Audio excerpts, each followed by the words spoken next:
Hello, hello. Good evening, good morning, good afternoon, depending on what part of the world you're from. It's another Monday, and I'm excited to be here. Thank you so much for taking time to join me today on our edition. This is the fifth edition. Let's share it, the talk show for listening ears charity. Thank you so much for joining me once again. Because of those of you who are joining me for the very first time, I'm going to tell you a little bit about listening ears, and then we go into our talk show for today. Listening ears is a charity that was established in 2006. Come October, we'll clock 14 years, still counting, thank God. And we were established out of a heartfelt concern about the level of isolation and loneliness. And we use our opportunity to reach out to people who are in our community, who are isolated, who are lonely. Sometimes they may be depressed, or they may be grieving, or they just need somebody to talk to. So we kind of share their burden. If you look on our website, that's the slogan of our charity: sharing the burden and achieving positive changes. We're actively working, we've been working in the Royal Borough of Greenwich for the past 14 years, and we deliver projects and activities in a particular area of passion. We have three main specific areas of passion for our charity. And the first area is about reducing the level of isolation among the elderly people. And then the second area of our passion is about supporting and empowering and nurturing young girls along their journey to womanhood.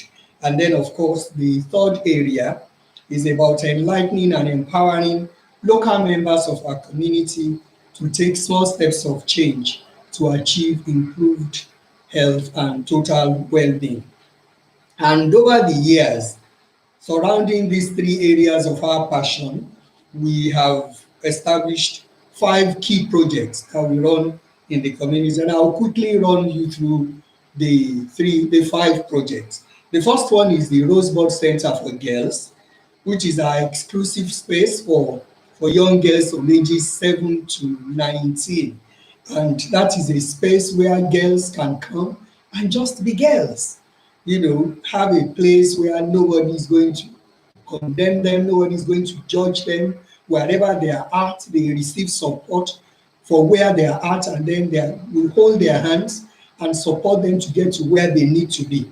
So we run different workshops to help them to build their confidence, to build their resilience, and help them to be able to face the challenges of life during that transition process. And then we also support the parents, most of the time the moms, sometimes some of the dads, but a lot of times we work mostly with the moms. And then we make sure we support the moms as well, so that we can support them around parenting skills generally. We're not saying they don't know how to parent their children, but it's always better when there are two people sharing a particular kind of issue. So it makes it easier for them, and then we can be on the same page with the parents, so that whatever we are trying to teach the girls, to instill in them at the center, the parents can be on the same page with us, and then we can both speak the same language. Then there will be no confusion for the girls. Then the other project we run is our feel good centers, which is our drop-in centers for elderly people to reduce their isolation and give them opportunity to make new friends and improve their social interaction. We have one we run in Adewood, which has been going on now since 2009. It actually started on the 9th of April 2009. So that means it's already 11 years old now and still going. Then we have a second one now in Thamesmead, that's also in Southeast London. And the one in Thamesmead started in June 2018. So that one too, just quickly, just like that, is already 2 years old. And the program we run in the two centers are about the same. What we do, like we said, give them opportunity to interact and to make new friends. They do some exercise, chair-based exercise, gentle exercises wherever they are at, just keep it moving so they can keep the limbs moving. They say if you don't use it, you lose it. We don't want them to lose their limbs. So we get them to be physically active.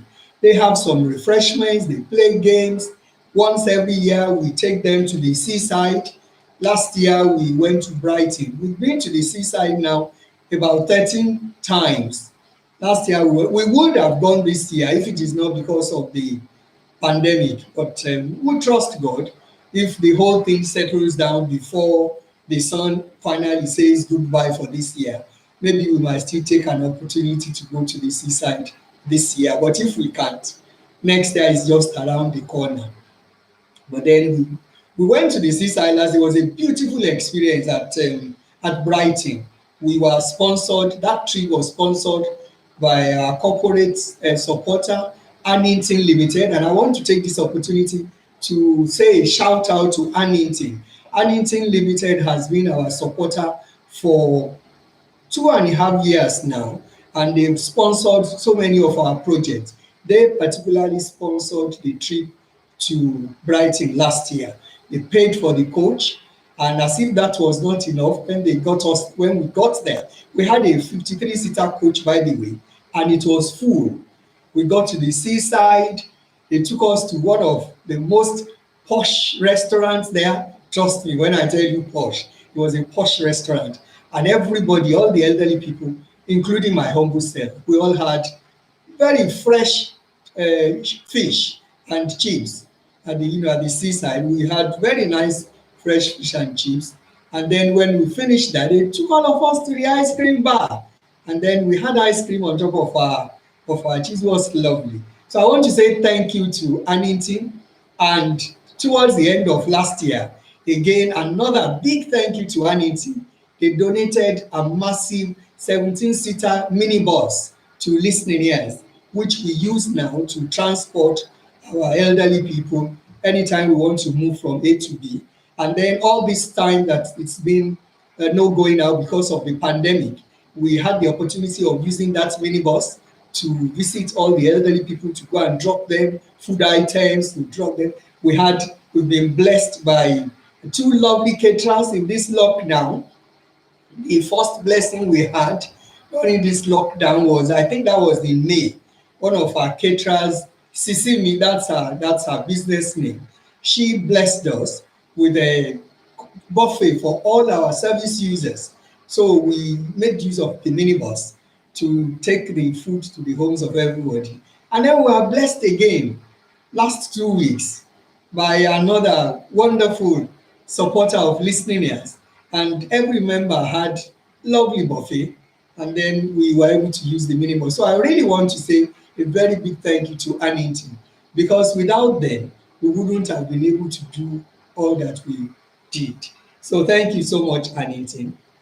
And then our third project is called Community Angels, and that is a befriending and outreach project, which is predominantly for the elderly people who are housebound, basically. And this particular project emanated from our feel good centers, because after some time we started to have clients who became too frail to come to the center, and they still need our support, but sometimes they need it more than those who are able to come, because you don't have an idea how terrible it is for people to live on their own and be isolated in their homes, particularly if they have health issues or they have some other forms of challenges. It can be very terrible and very lonely. So we recruit volunteers, we DBS check them, and we pair them to the service users. And the volunteers are the ones we refer to as the angels. So we call them community angels.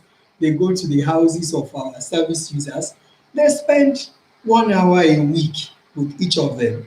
Just have a chat, have a laugh, just do whatever they decide to, they agree both to do, with the 1 hour, so that the service user can at least look forward to somebody coming to visit them for that week.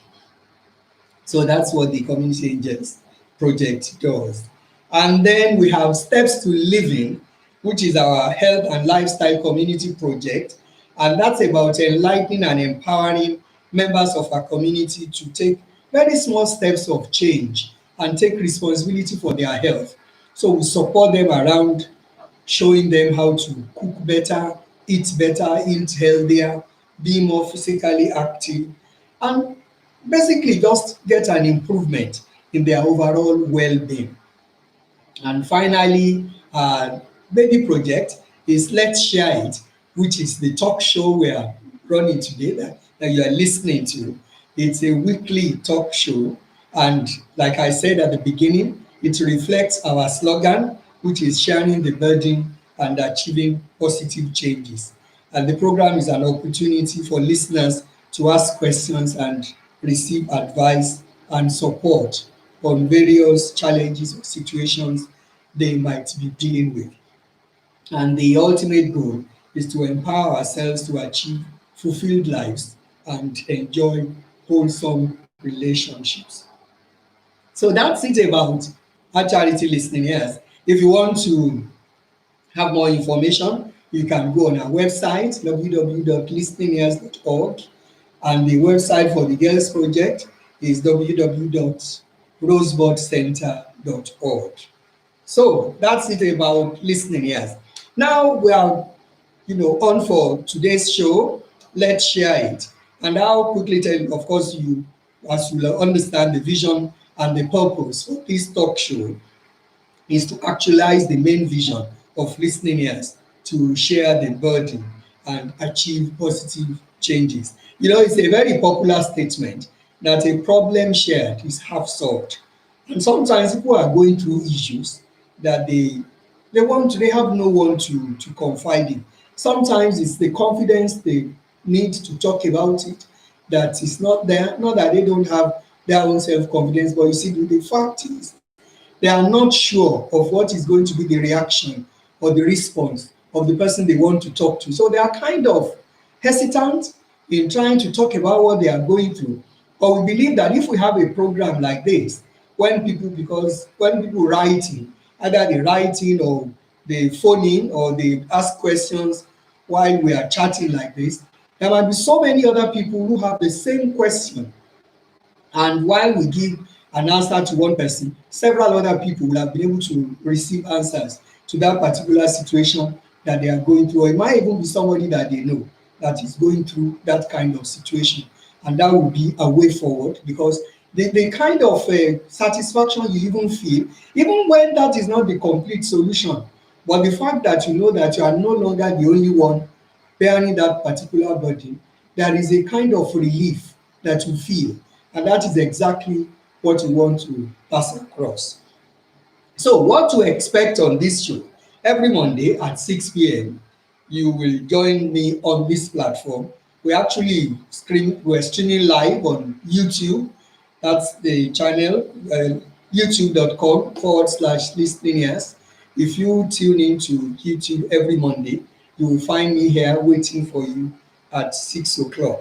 And you have the opportunity to ask questions and to receive answers. And further down the line, we're going to be inviting professionals from different walks of life to be able to tackle some of the questions that listeners are always asking.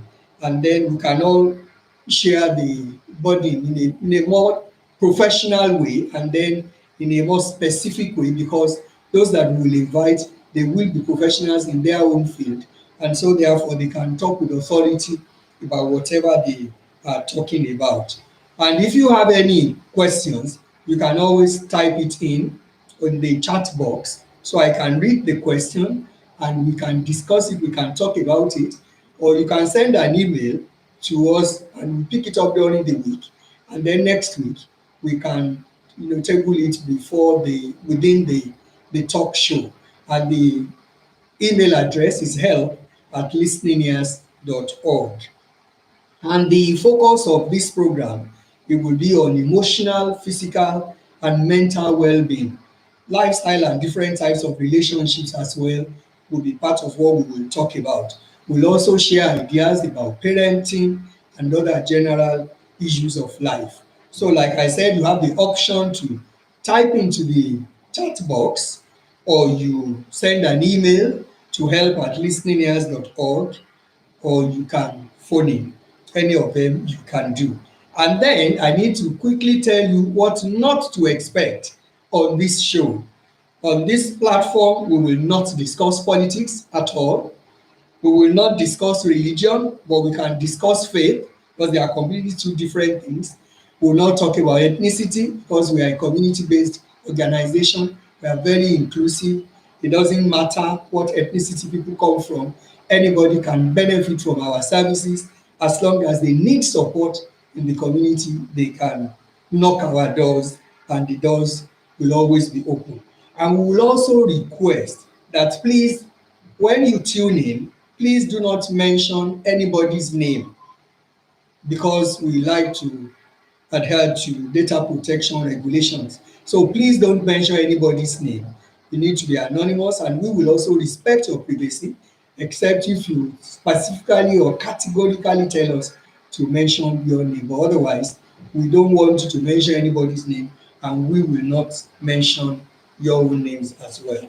So let's go to the show. That's all that you need to know about listening ears and about the show in case you are tuning in for the first time today. Last week we spoke about optimum health, and the primary focus of this program is to share ideas and to empower each other on our journey to total well-being, because that is the objective of the services of our charity. So last week we shared information on factors that will enable us to enjoy optimum health. We spoke at length last week about healthy and balanced dietary habits. Those of you who did not tune in last week, you can go on YouTube and watch episode 4. We already have three other episodes there apart from the one for last week. So you can go on YouTube to watch all those episodes. The other thing we spoke about last week was about physical exercise and rest. We also spoke about spiritual practice.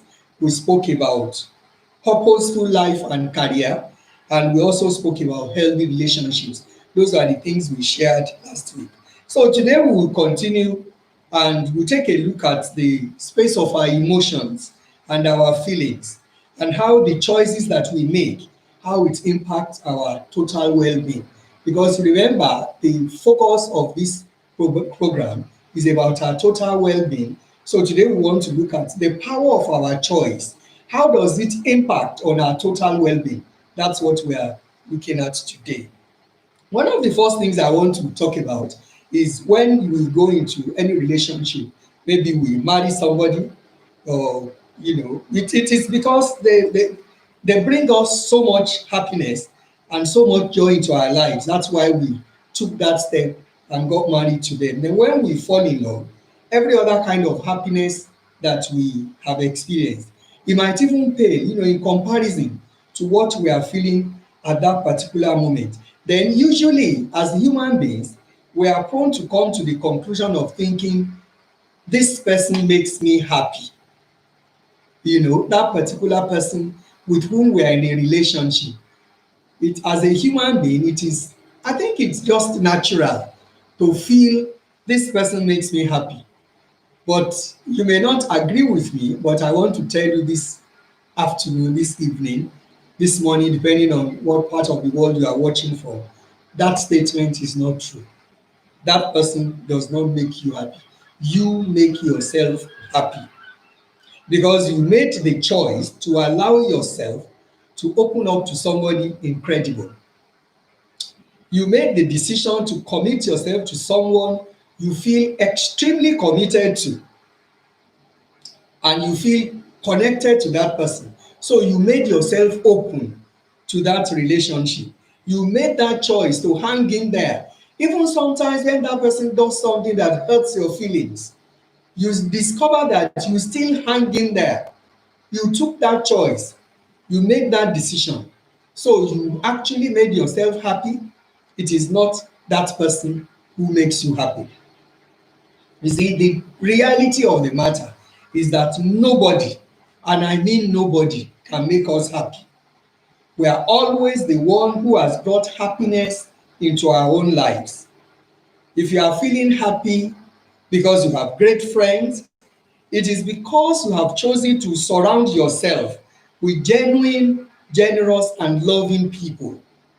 If you are feeling happy because you have a great family, it is because you have chosen to be consciously grateful for having those members of your family. And generally speaking, what we see will predominantly depend on what we are looking for in life. That's what a lot of people don't think about. It will be so difficult, if not impossible, to be happy if we are not thankful for the good things that we already have in our lives. It will be very, very difficult. Similarly, no one can make us unhappy. No, not your wife, your husband, your girlfriend, your ex-girlfriend, your boyfriend, ex-boyfriend, anybody. Nobody can make you unhappy. It's just not possible. We have always been the only one who can cause our own suffering or our own unhappiness, because it is always our reaction to our circumstances that determine whether we feel happy or not. It is never what happened or who happened, it is how we handle it. That is what is going to determine our happiness. Because a lot of people don't think about it like that. They always think it is somebody who makes them happy. But we take that decision whether we want to be happy or not, depending on how we respond or react to whatever situation we find ourselves. And it is not always that we have, it's not always what we have or we don't have in our lives, because sometimes some people think it is because of certain things they have in their lives that make them happy, or some things that they don't have that does not make them happy. Neither of both is true. It's not any of them, because we cannot have a healthy relationship until we know that our happiness cannot be given to us by somebody else. We don't expect people to, if for instance you are trying to lose weight, you are not expecting somebody else to lose. I can't lose weight for you, for instance. You have to do it yourself. So the same way, why would you expect somebody to make you happy? So it's not possible. Nobody can make you happy. You have to do it yourself. You have to make yourself happy. And it is perfectly normal to feel unhappy or to be affected by things.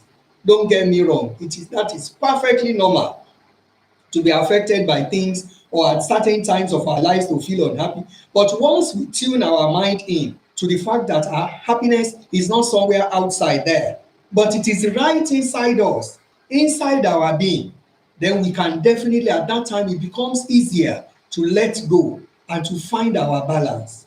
And like I said, I've said it many times this evening, I'm going to say it again. Nobody can make us happy. You can make yourself happy if you choose. If you choose to be happy, you will be happy. And the same principle applies to how we handle situations when we are upset. Because a lot of times I hear people say, oh, somebody made me angry. And somehow I find that statement unbelievable. I find it, if I can, without any disrespect, if I can say, I find it ridiculous, to be honest, when somebody tells me, oh, somebody made me angry. You see, because when life happens, we have a responsibility to choose how we are going to handle that situation. So the key factor is for us to learn to take responsibility for all our actions, whether they are good or they are bad actions. You see, the way God has wired the human being is such that He has given us the willpower, which is our power of choice.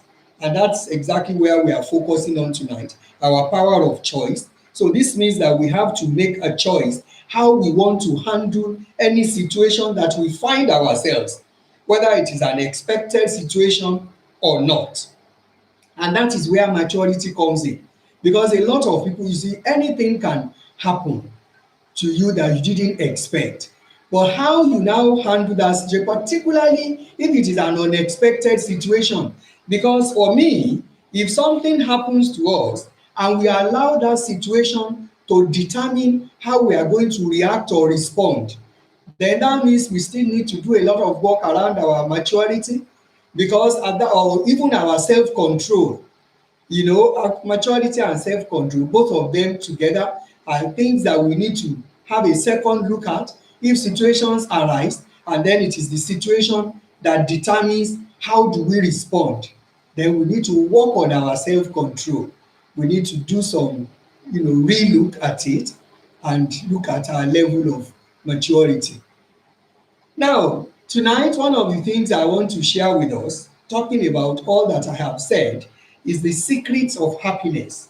I have catalogued a few things that we will share tonight, and I'm happy to hear your opinion. If you want to type in anything in the chat box, if you have suggestions in addition to what I am saying, or if there is anything you disagree with, that's why this show is Let's Share It, because it's not about me. Like I said when we did the very first edition, I said I'm not claiming to know everything, but the fact is, because I have worked in the community for so long, for so many years, well over a decade now, and then because of the kind of work I do, because of the connections I make in the community, because of the different kinds of people that I meet, and then because of my professional calling as a counselor, I hear all sorts of things, and this has been able to expand, a lot of I don't know whether to call it experience, a lot of knowledge, a lot of experience, that you have diverse kinds of experiences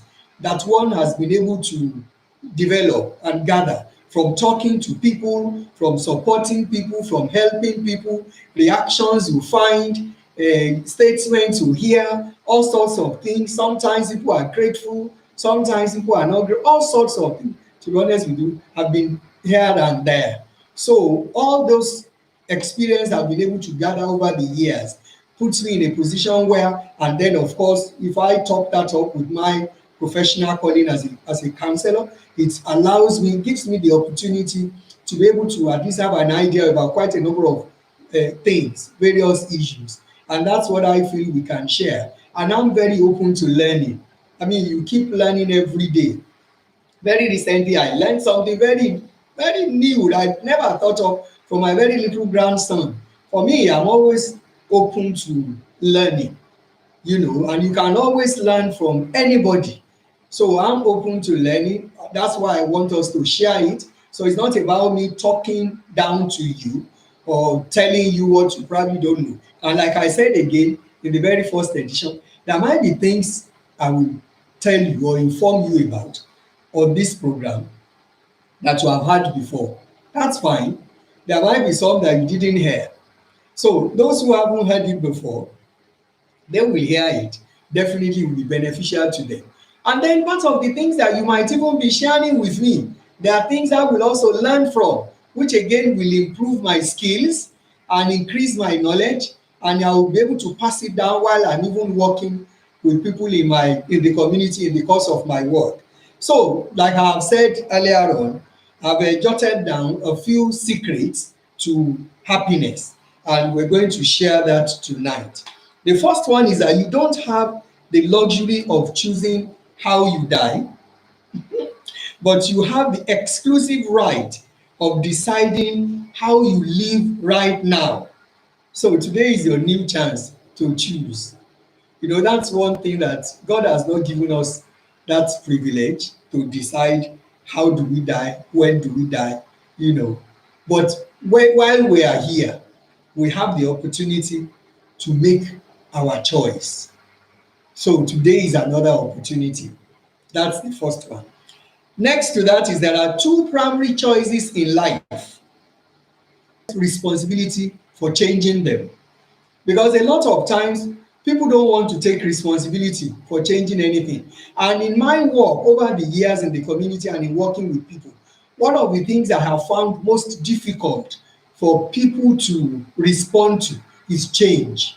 People find it so difficult to change, myself inclusive. It will take a lot of determination. It will take, that's why today the title of what we are talking about is about the power of our choice. It will take, number one, it will take us to make that choice that, you know what, this situation that I am in is not what I want. This is not where I want to be. And I need to take responsibility and make a change. So that is the second point that I was planning for us to share tonight. And then the third one is that be willing to learn. Because according to one guy, Wayne Dyer, he said the highest form of ignorance is when you reject something that you don't know anything about. And talking about that, I would like to mention the fact that there are some people, they always are kind of closed minded about things and situations, about the experiences. Because for me, I like exploring new experiences, because you see, most of the time you have nothing to lose. You will have something to gain. Sometimes it may be an experience that is not really too pleasant, but for me it is still a learning curve, because that means you have learned how not to do things, one more way of not doing things. So it is important for us to be willing to learn. In fact, for me, life is actually a school as far as I'm concerned. And ordinarily, a day we wake up, people who are very close to me, I'm sure they will hear that statement a lot from me, that any day that we wake up and go through the motions of the day, and by the time we are ready for bed, if we can't point out to something new that we have learned that day, no matter how little, for me, it's a wasted day. You may not agree with me, but that's what I think. So for me, life is a school. That means we have to be open to learning, open to new opportunities, open to new lessons, open to new challenges. In fact, when you have challenges, like what's his name, like Joel Austin always say, that God is trying to develop your spiritual muscles when you have challenges, so that the next level he wants to raise you to, you will be ready for it. You know, when you go to the gym, you develop your muscles, and then if somebody is trying to bully you, those of you who are who really go to the gym and build your muscles, if somebody wants to bully you, by the time they see your all your biceps and all that, and they see how heavily you are built, they will think twice before they try and mess with you. So sometimes, even when we have challenges of life, it is to develop our spiritual muscles, because when we have these muscles developed, we are ready for the next level of challenge that might come our way. So for me, if you haven't been doing that, please, please, please, I am appealing to you. When you wake up every morning, wake up with an open mind. What can I learn today? When people tell you about, so there are some people, they are so closed that when you once you start to mention anything they don't know something about, they just shut down. And I don't think that makes any sense, because my attitude, people who are very close to me, they will know that one of the very favorite statements of Toyin is that, what do I have to lose? I think we should have that attitude. It will allow us to learn a lot in life, seriously, and it might be from different people, young and old. And then, don't struggle to be in control. Don't struggle to be in control. And this is because life, generally, they say, is 10% of what happens to you and 90% of how you react. But the irony is that a lot of people, they spend all their life trying to control that 10%.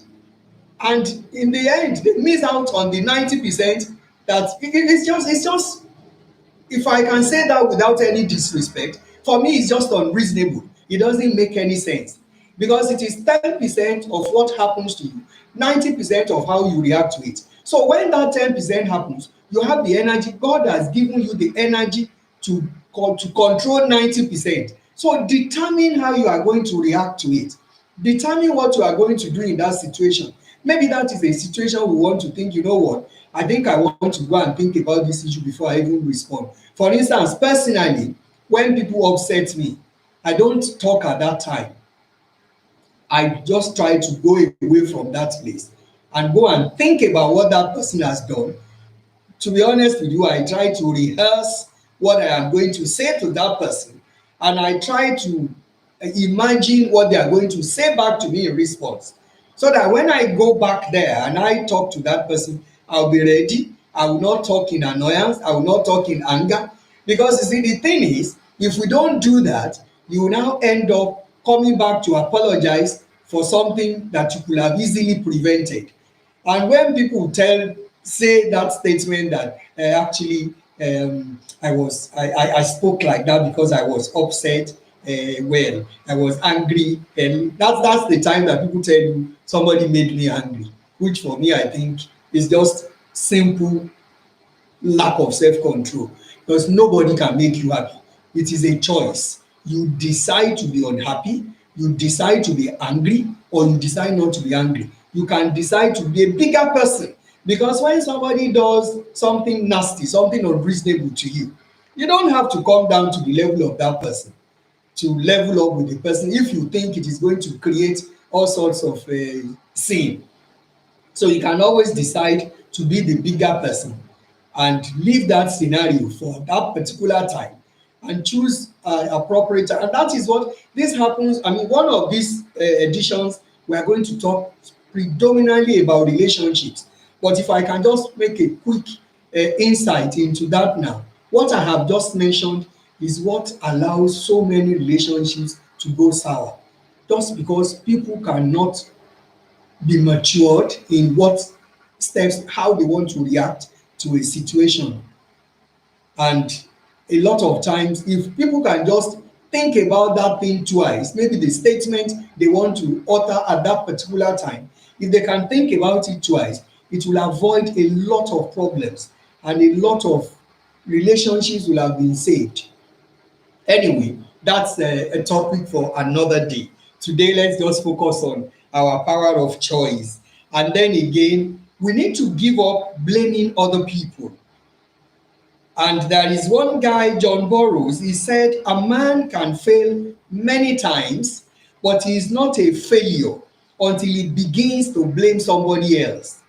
You see, it is when he begins to blame somebody else that he becomes a failure. But if he takes responsibility, because you see, the thing is, there is no big deal to, they said to err is human, only God is divine. There is no big deal about doing something wrong or missing the point or missing the mark. But you see, what shows us as a matured person, what shows us as somebody who has a integrity actually, is about taking responsibility. And when we have done something wrong, admit it and try to check out a better way to do that thing.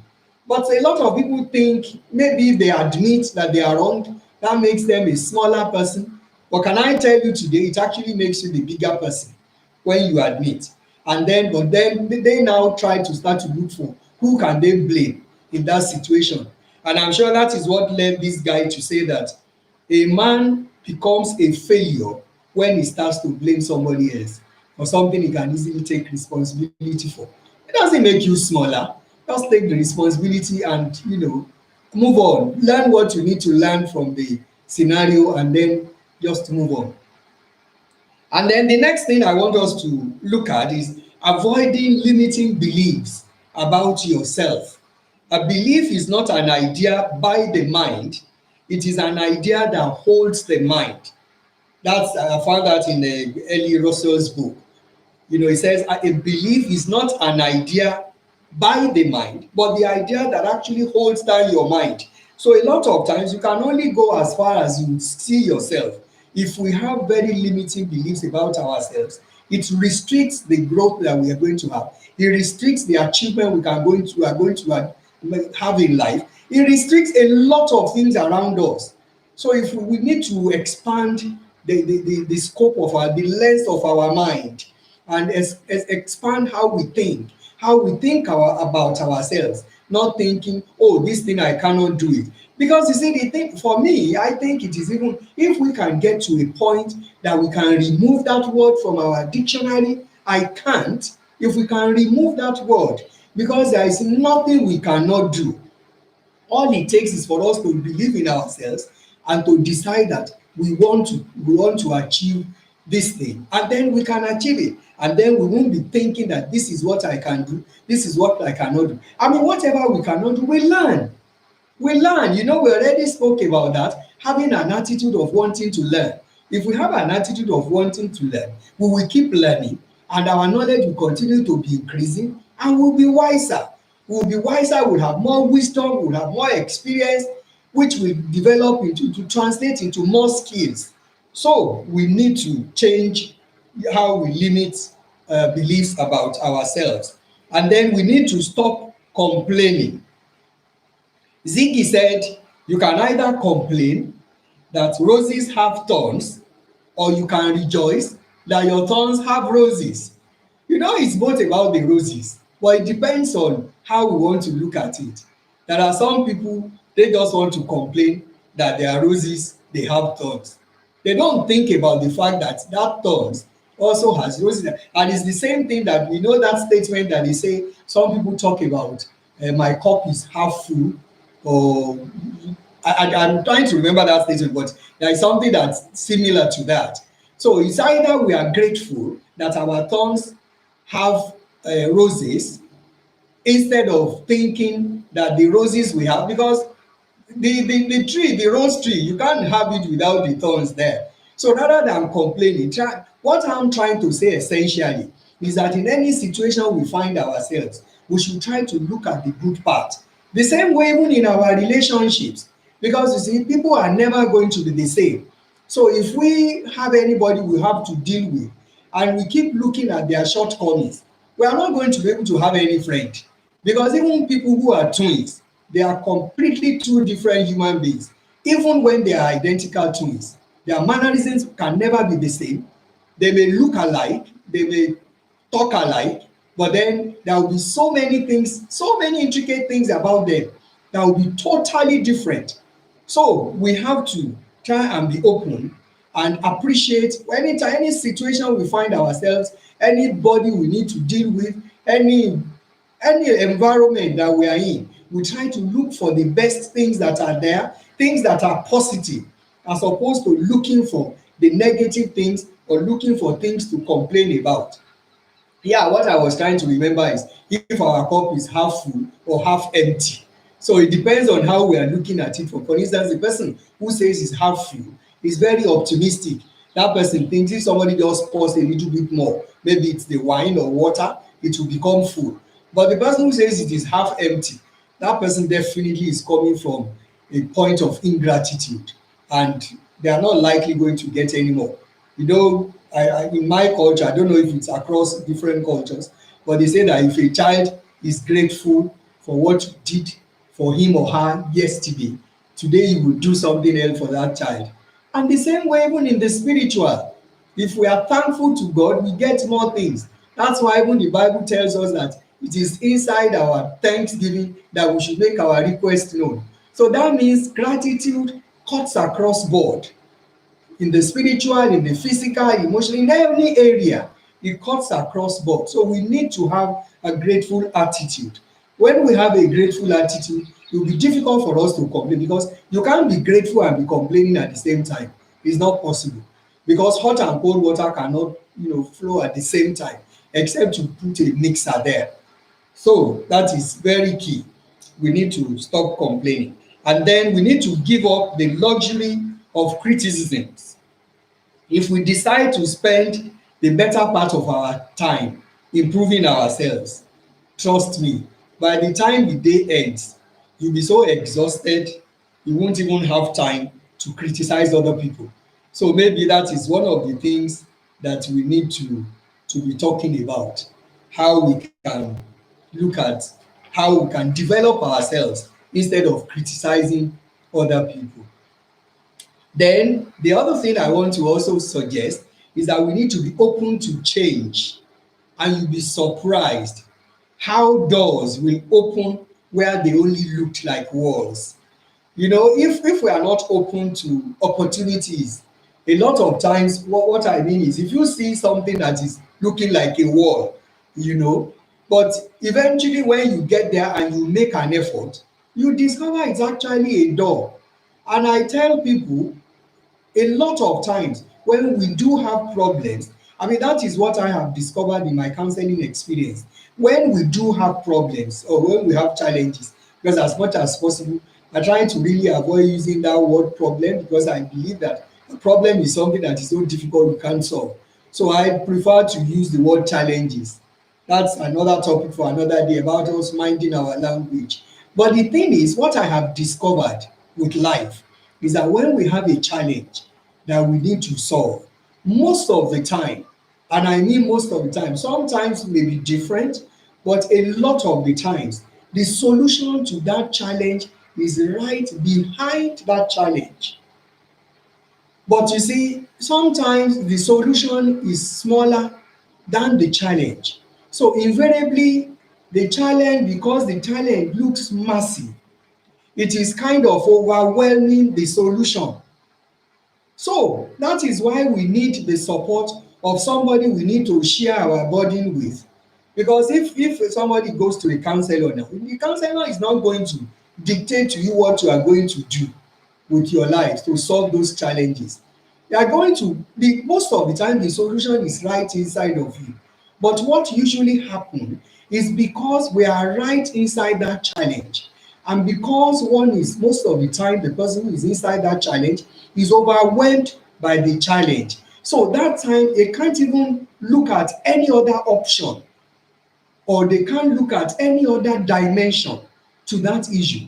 But when you have somebody outside of the problem, it is easier for that person to elicit kind of options from you. By the time they ask you questions right inside you, you'll be surprised. By the time you finish, you'll be wondering, hold on, what have I been thinking?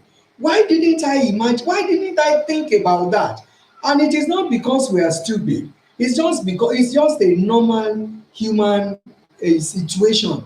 When we have challenges, when we are going through issues, a lot of times the issue kind of becloud us, and we can't really see the options of solutions that are behind it. That is why when people have challenges, it is never good to keep it to yourself. It's always good to talk to a trusted person. When you talk to a trusted person, because that person is not inside that challenge, it is easier for that person to look at different options that are available to you that you will not be able to look at. Because you see, when we have challenges, the first thing is that we just become very overwhelmed, and then fear can set in if we are not very careful. And the moment we start to fear, anxiety will set in. When we start to entertain anxiety, literally before you know what is happening, depression can set in. So that is why most of the time, it's one of the reasons why we started this program, Let's Share It, so that when people have issues, they don't have to keep it to themselves. They can speak to somebody as quickly as possible, so that somebody else can be able to look at what they are going through and then give them suggestions of what they can do to look at that situation and get it moving forward, or even get a complete solution to it. So I said we should be open to change, because you'll be surprised that what looks like walls eventually they are actually doors. But if we are not open to change, we cannot see that. Then we need to do better than making excuses. We need to do better. Some people are experts at making excuses, and unfortunately 99% of failures, trust me, 99% of failures come from people who have the habit of making excuses.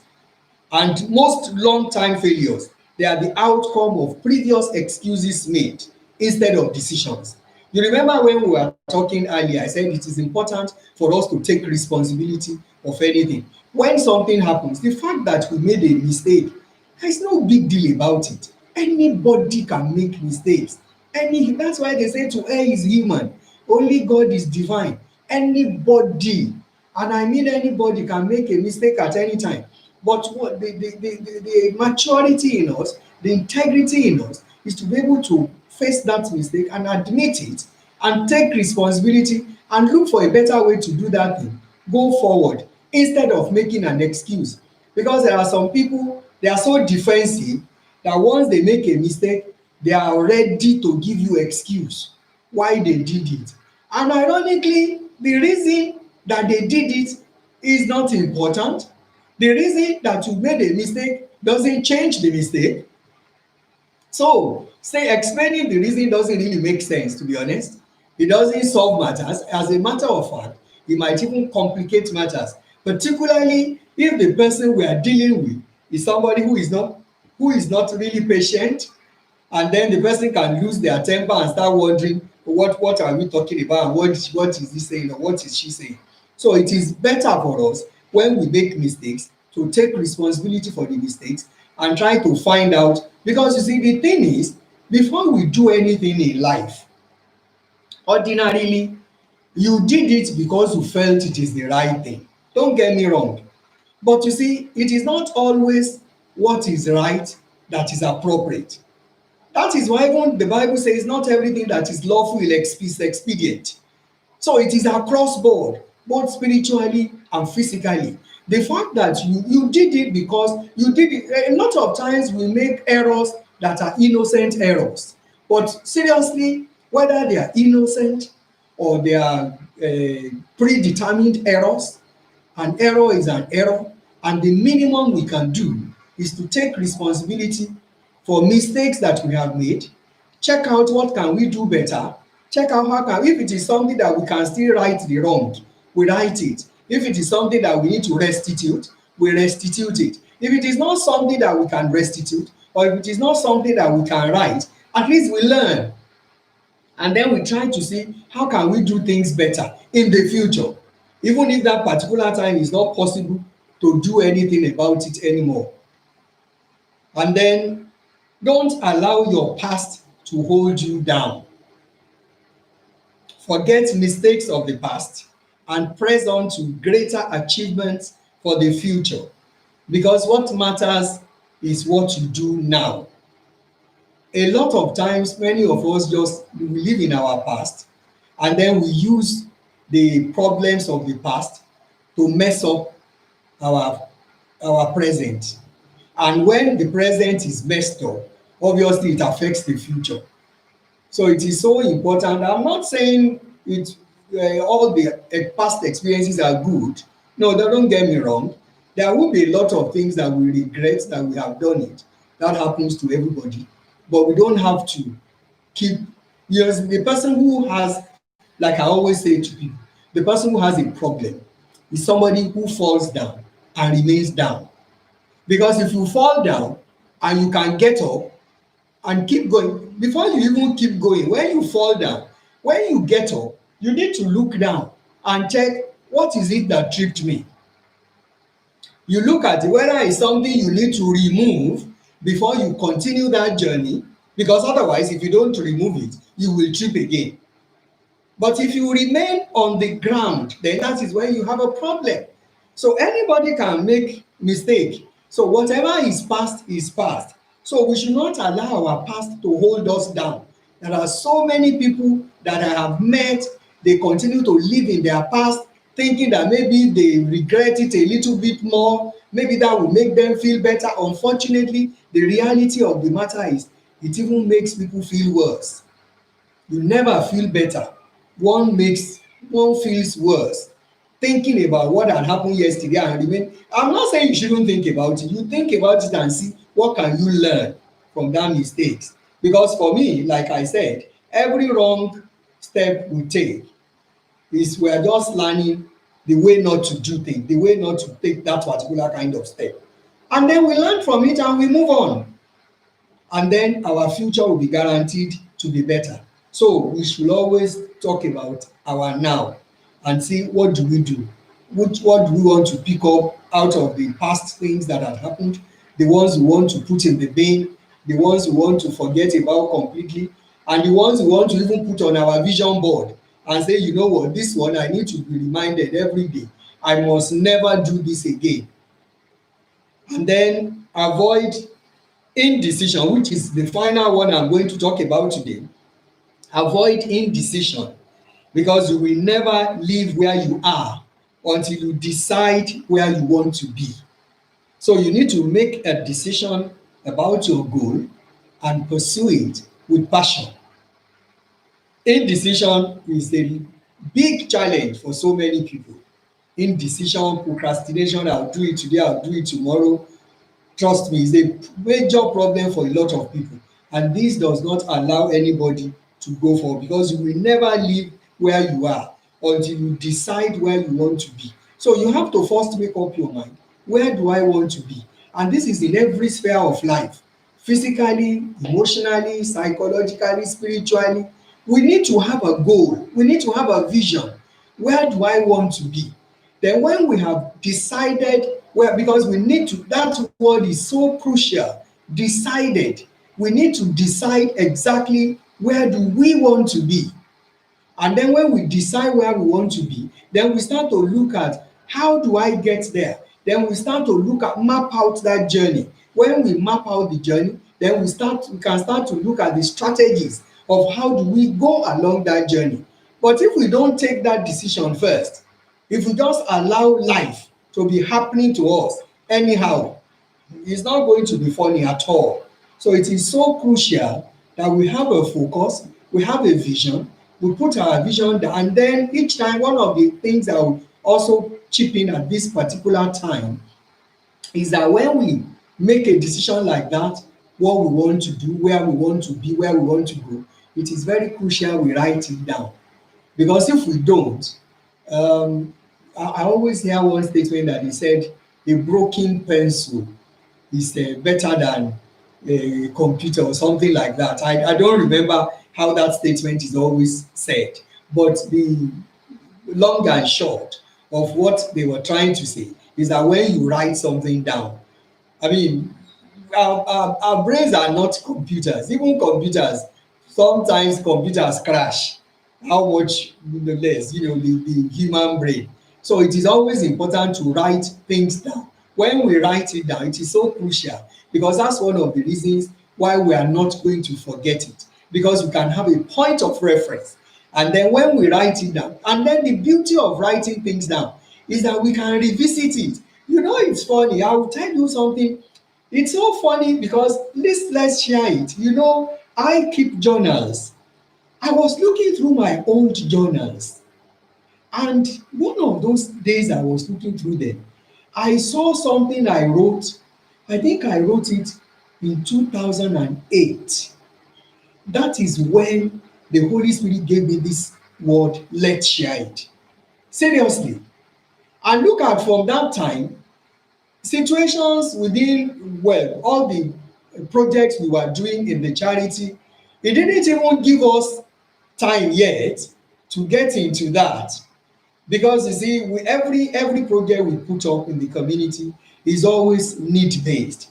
When we make assessment, when we check out what is needful in the community where we are operating, and then we try to see how can we meet those needs.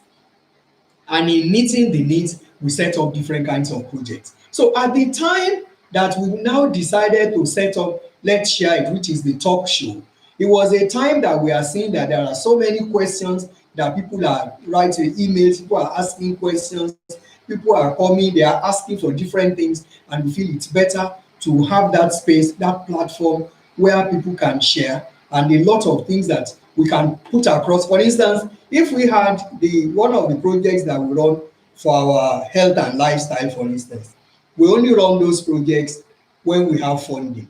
And then when we do have funding, people have to come to the venue of the project. We'll have to hire the hall, we have to hire the instructors, we have to hire the facilitator. So many things that it is going to be involved. Meanwhile, if we stayed on this platform, I can tell you so many things you will have learned in that class if you came there. Now, we can do that without needing to look for the funding. We can do that without needing to look for the space. We can do that without needing to expend money on instructors, on facilitators, and things like that. So, what I want to bring out is that I found in my journal that I have had this name, Let's Share It, since 2008, but it never came into being until 2019. Isn't that interesting? But it is nice because I wrote it down. So I was able to, in fact, I was shocked when I saw it. I didn't believe it, because what happened was, I think it had registered in the subconscious of my mind. Because when that opportunity came for us to start this talk show, somehow that thing, Let's Share It, just came into my head, and we went on with it. I wasn't even looking for this thing in the journal. I think I was trying to rearrange my library, and then I saw this old journal, and I took the journal and I sat down, and I was reading that journal. I was reading through and reading through, and all of a sudden I saw let's share it, where people can come to. Actually, the description I saw there is like a massive drop-in center where people can come and then they can talk about their problems and they can go. It was so interesting. So why I digress to that is the power of writing down when we have ideas, when we are thinking about avoiding indecision, when we are thinking about having a focus, when we are thinking about having a vision. It is important for us to write it down, have a vision for our lives. People who are heads of families, people who are husbands, they should have a vision for their family. The people who are, even children who are in school, they need to have a vision. What do they want to do? What do they want to become? Because all these things, it will inform their attitude to several things. Everybody's attitude will be informed by whatever is the vision that we have. So this is so key, and then we can pursue whatever is our vision with a lot of passion, and definitely we are going to be able to achieve whatever we set out to achieve. So my final word today is that pain may be inevitable, but suffering is a choice. So until next week, when I meet you again on Monday at 6 p.m., I would like to say good night. But before I go, I like to ask that we are still looking for, well, we will appreciate your support. As a charity, we are always asking for funding, for support. I want to use this opportunity to say a very big thank you to those of you who are already partners of listening ears. We have a number of partners who support us by giving us donations every month. You can always be a partner. We're still looking for more partners. If you go on our website, you will see all the links there. You can become a partner. You can join us by giving us little donations every month, as little as £5. We'll appreciate it. And if you decide to give us 1 million, we are not going to say no. So you can support us, and you can support us with your skills, with your experience, with your time. We are always needing volunteers, particularly for our community angels project. Once the COVID is over now, we will need to resume that project so that our volunteers can continue to go into the homes of our very isolated service users. Because some of them, they are really very isolated. They don't see anybody apart from the milkman, and it's so sad. So please, if you can volunteer your time, please go on our website. You will find all the links there. You can fill the volunteer application form, and you can also be a partner. Until next week, I remain yours sincerely, Toyin Ogunbanjo. God bless you. Thank you for watching today, and bye-bye.